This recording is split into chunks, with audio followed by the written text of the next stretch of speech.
And I've spent 12 years fighting for this ministry, and when I think about it, honestly, there's been 12 years that I've done the same thing.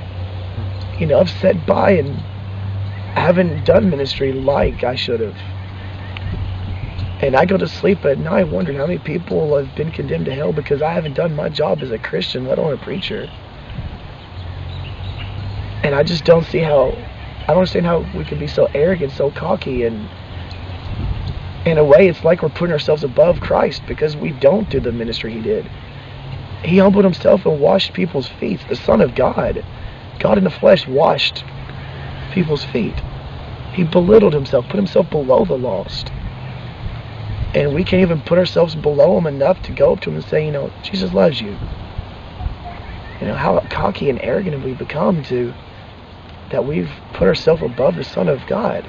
You know, I just don't understand it.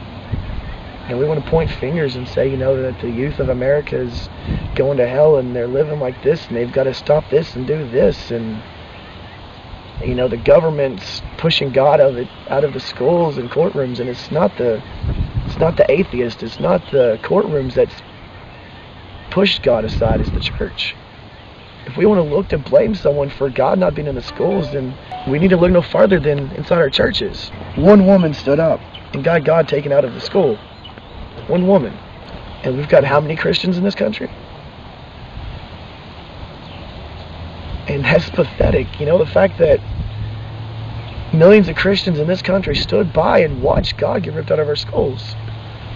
I heard an interview once, or not an interview, but it was a news article, and somebody wrote in and they said, how can God allow school shootings like Columbine to happen? And the news editor wrote back, and he wrote back as God, and he said, no offense, but you haven't allowed me in schools in years. How could I have stopped it? And it's true. It's sad when 13, 14, 16-year-old kids have to meet before school to pray. You know, I remember being at school and the teacher reading the Bible to me and praying with us. There were no school shootings then. I didn't have to worry about drugs being in class, or, you know, kids sneaking off to have sex or do drugs, or someone walking in and shooting me. And the second we take God out of the schools, look what happens.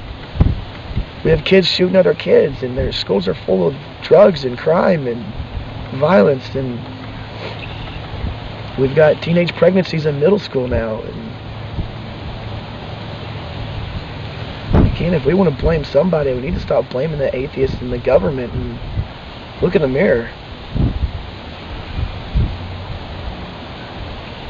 And that's always killed me, and I've said the same thing for 12 years, and people don't like to hear it. Churches get offended when I say it, but I'm sorry, but if I step on your toes, get your foot out of the aisle.